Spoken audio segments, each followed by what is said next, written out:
Hey there, it's Jared Hamilton with the Hamilton Group at Cherry Creek Mortgage. Welcome to another edition of Java with Jared. Once again, happy Friday. Hope you guys are doing fantastic. Well, rates finished the week about the same as where they ended last week, but remember last week, Friday was a great day, so we saw a big positive movement in interest rates because of the jobs number. So we're about at the same levels of Friday, but still better off than where they were at the beginning of last week. Rates are fantastic, and it's good that we didn't lose very much ground here after these last Friday's jobs number, which was much, much weaker than expected. This week was a very light week in terms of economic data. We really didn't see a whole lot introduced to the market. We did see weekly jobless claims come in as expected with about 264,000 new jobless claims. We did see consumer sentiment come in as expected at 94.3%. Expectations were for at 94%. And we did see also some bond auctions. We saw the 3-year note and 10-year note and the 30-year bond all released this week, and those were received quite well. No big surprises there. My title was Proceed with Caution, though, because we are at a really interesting level here. We're at some of the best interest rates that we've seen since February of this year, as well as February of last year. We're at a really wonderful level. The 10-year note is at about 1.62%, so it's extremely low, and we're at a level here. Who knows where rates are really going to go? So we really got to proceed with caution.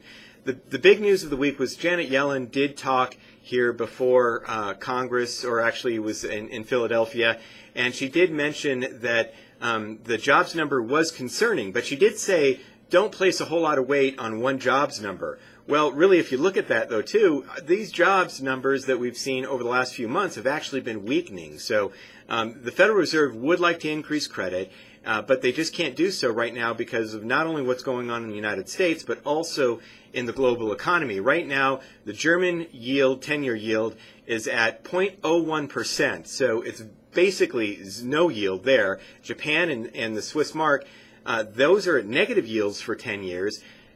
The United States 10-year note is probably one of the most attractive right now, even though its yield is 1.6, 1.7%.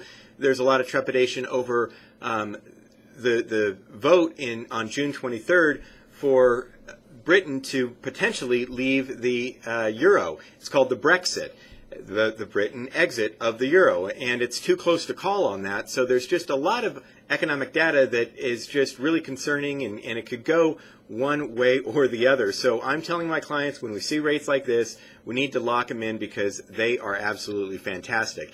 Now, next week is going to be a big week because we are going to see the Federal Reserve meet. There's virtually a 0% chance the market is predicting that the Federal Reserve will take any action. There's only a 3.8% chance. And then in July, they're now stacking it at about a 38% chance of the Federal Reserve increase to credit, and September at about a 40% chance. So still not a whole lot. It's less than 50% chance that the Federal Reserve will probably even increase credit at all sometime this year, just because of everything that's going on. So take advantage where interest rates are right now is what I'm telling clients. I don't think we're going to see a big movement up, even if things do change. We'll could get a slightly worse if things don't go our way, but it's not going to be bad. We'll still see rates in the very, very low fours for probably the remainder of the year. And there is some potential that if things do stack up negatively, that we could see interest rates not only continue to be at these levels, but maybe even see some better rates than where we're seeing today. Who knows? And it can't get that much better, but things are going to be fantastic for the rest of the year. But still, proceed with caution and take advantage of these slight improvements when we can. That's Java with Jared. If you're working this weekend, so are we. So give me a call if you have any questions. Thanks for joining me, and we will talk to you soon, and we'll let you know what happens with the Federal Reserve meeting next week. All right? Talk to you later. Bye-bye.